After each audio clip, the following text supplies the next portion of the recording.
Howdy folks, and welcome back to the Hillbilly Kitchen. Today we're going to be making S.O.S, or on a shingle.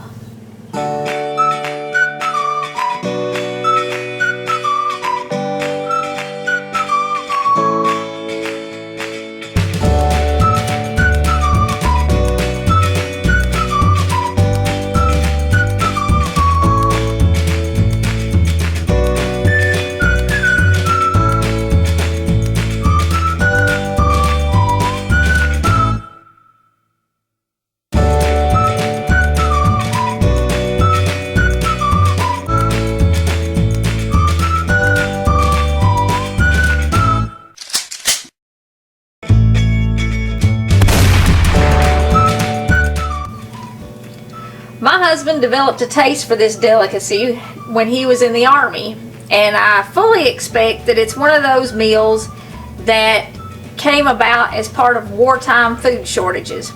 But what you need to start with is just about a pound of ground beef, whatever kind you can find on sale. And we're going to start that out on medium heat. Add some salt and pepper.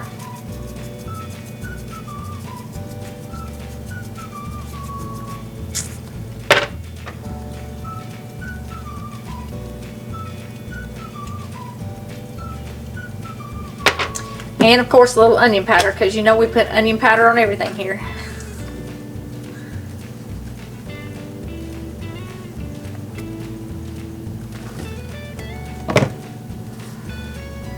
Okay, bust your meat up because you're going to want it in really small pieces for this.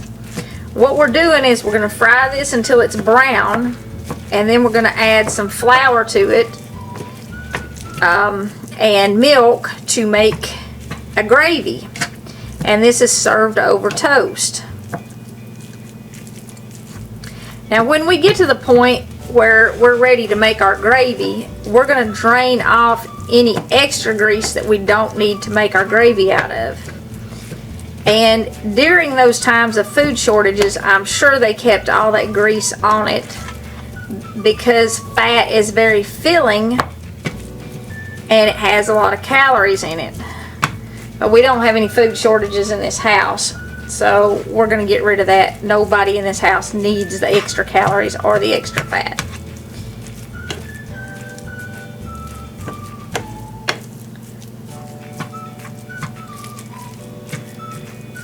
Okay, we're just going to let this cook until it's brown, and we'll be back when it gets brown and show you how to make the gravy and stuff.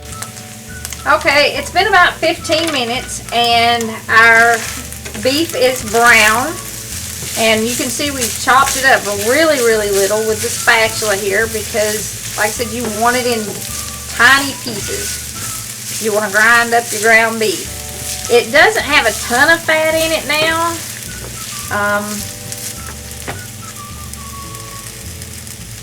I think I'm probably okay. I probably don't need to drain this at all.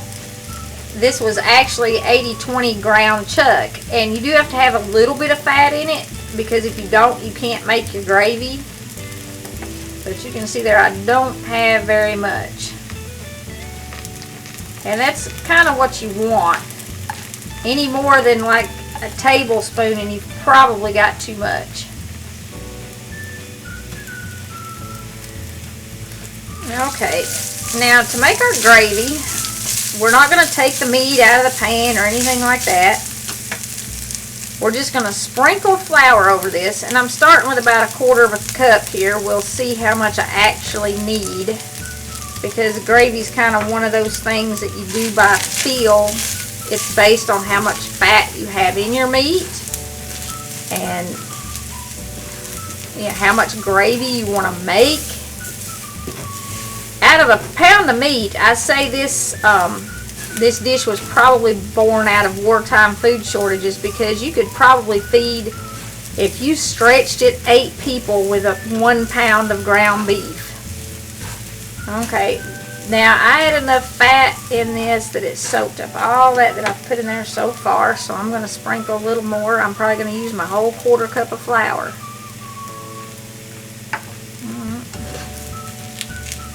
Stir that around real good. And what we're doing with this flour is we're mixing it with the grease that's in the meat, and that's making what's called a roux. And then when we add the milk to it, that will thicken it and turn into gravy. You don't ever want to add flour after you've added your milk, because if you do, it'll just turn into lumps. Okay, that looks pretty good. We do want to add some more salt and pepper at this point, because we have to have salt and pepper to flavor the gravy. If you don't, your gravy won't have any flavor at all. And we're going to add a little more onion powder. And we're going to stir that up.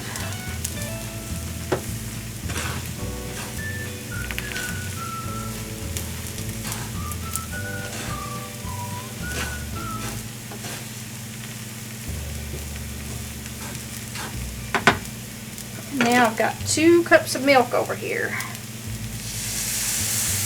I'm going to pour that in kind of slow. And it's going to take all that milk. It may actually take a little bit more. And at this point, you don't want to stop stirring it. You're going to stir it until the milk boils and the gravy starts to thicken. Okay, you can see that our gravy has started to boil now.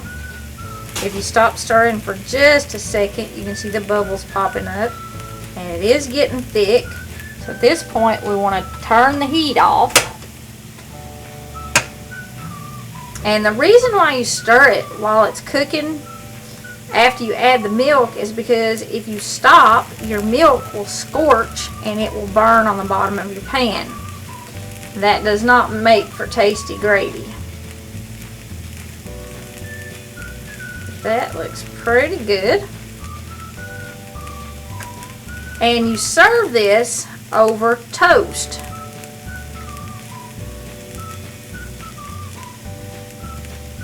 How you know when your gravy is thick or thick enough, and you don't want this to get too thick because you're pouring it over toast, you'll just have like a slab of soggy bread on top of a slab of soggy bread, and that's not good. It's when you can rake your whatever you're stirring it with, like I'm using a little whisk here, a little nylon whisk, but you can see it leaves trails that they hold their shape for just a second.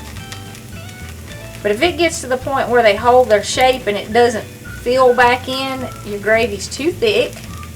Just add a little more milk and thin it out. And if you don't get a trail like that when you do that and it holds its shape for just a second, then just cook it a little bit longer. Keep stirring it and cook it a little bit longer and it'll get thicker. But keep in mind, as this cools, it's really going to thicken a lot. All gravies do. And it won't take it long to get super thick.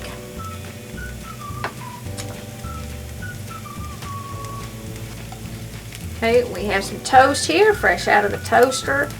And all we're going to do is just dip it over the toast. You want to completely cover the toast. Kind of let it run off the edges there. And we're going to serve this up with some scrambled eggs. You can check out our video for that. And some homemade hash browns.